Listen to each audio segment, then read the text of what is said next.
habits of lifelong, what are the habits of a lifelong learner and an achiever, right? So I've had many classmates who went on to become doctors. And I've seen one thing I've studied them really closely. A bunch of my friends are now doctors, and now they're, of course, surgeons and at various stages in their careers. And I've seen that they are consistent in their learning. They're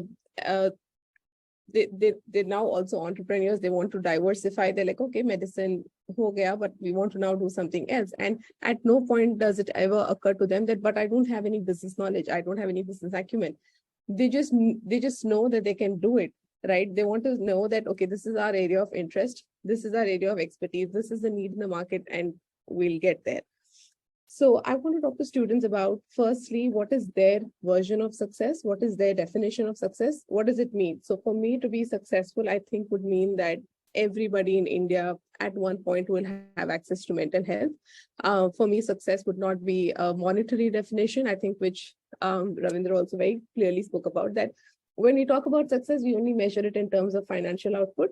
But for many of us, it's not that. And I think the projects here very clearly define that success for us is not entirely monetary. And it takes a couple of years for us to learn that. In our early career, we only define it by money. But towards the end, we think about, okay, what is the impact that we are causing? Okay, we are earning money, but is it fulfilling us as individuals? Are we happy with what we're doing? So I want to talk about, one, first, understand what is success. What does success mean to us?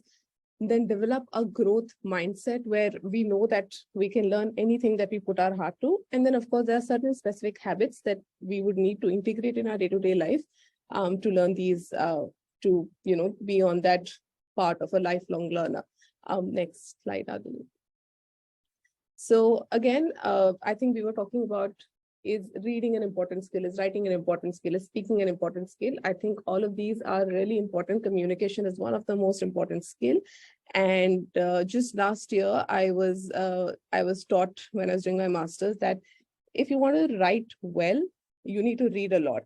So writing well comes from reading a lot. And if you want to speak well, you need to write a lot. So all these skills are integrated. The more I write, the more I'm able to journal my thoughts, the more I understand my thought pattern, and I'm able to, break it down, break the ideas down into vision.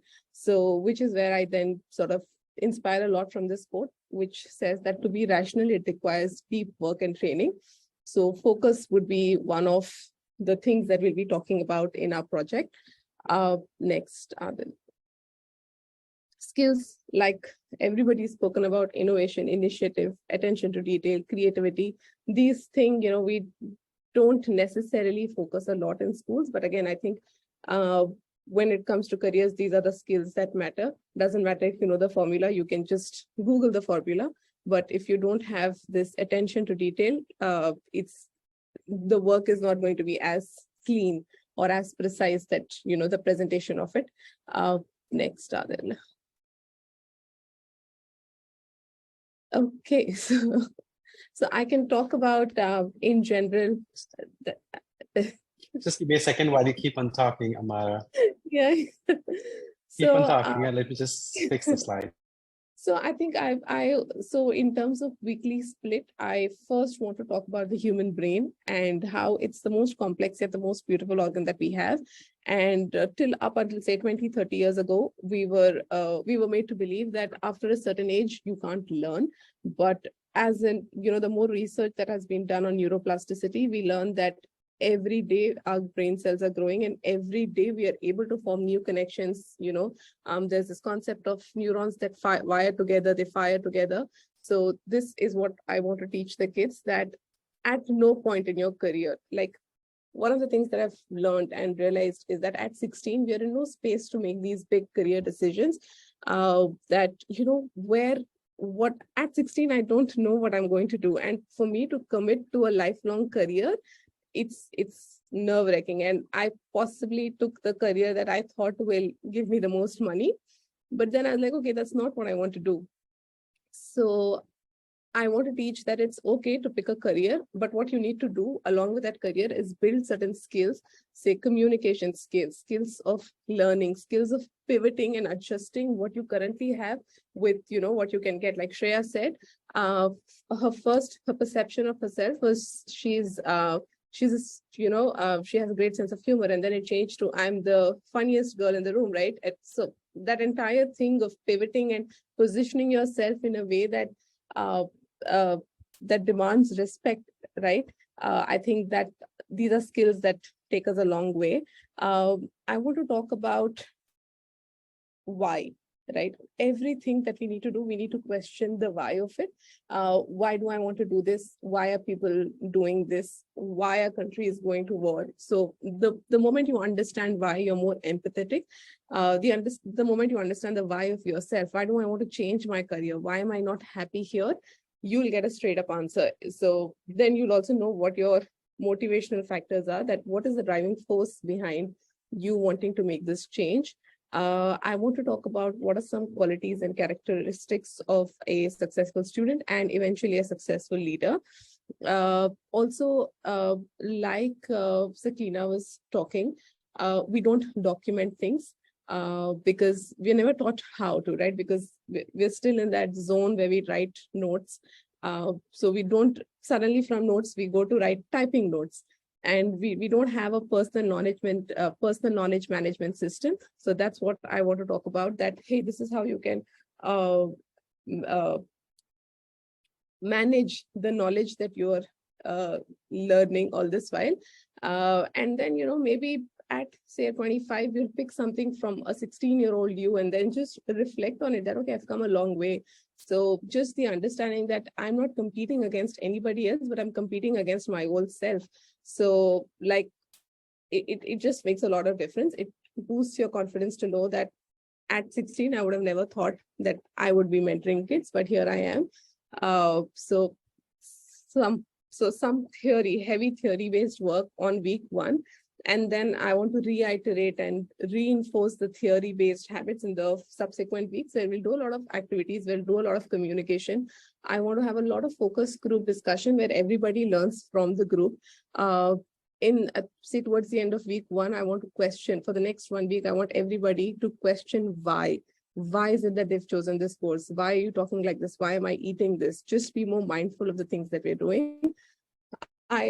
Towards the end of week 2, I want to talk about reflection as a daily habit. I want to take Gibbs' cycle of reflection and then inculcate that skill that, hey, this is how you reflect. There's a process of reflection that you need to follow. You need to understand your emotions, you need to analyze everything that you do. The next. Then week 3, we talk in depth about reflection. Then we talk about journaling. So we have gone from just reflecting, say, towards the end of a course to maybe journaling, maybe hopefully every day, consolidating our ideas, tapping into our subconscious mind and just seeing what is it that we truly want. I also want to talk about so there's a lot of talk about procrastination and perfection as to, how are these linked? I want to also help students understand that there are tasks which are important and there are tasks which are urgent. And how do we initially I used to only do tasks which were not important and not urgent because I was scared to do the urgent and important tasks. So and once I got an understanding that, hey, this is what I'm doing, and this was not a conscious thing that I was doing, but once I realized, I was like, no, let me do the important and the urgent task that gets out of the way, and of course implement these things in real time. The last week would like to conclude with what did they learn about themselves, because careers can change, people come and go in your life, but the only constant is you. So you need to know who you are, you need to know what you want to do in life, and you need to be able to have a relationship with yourself. So, and this is really the starting point of everything.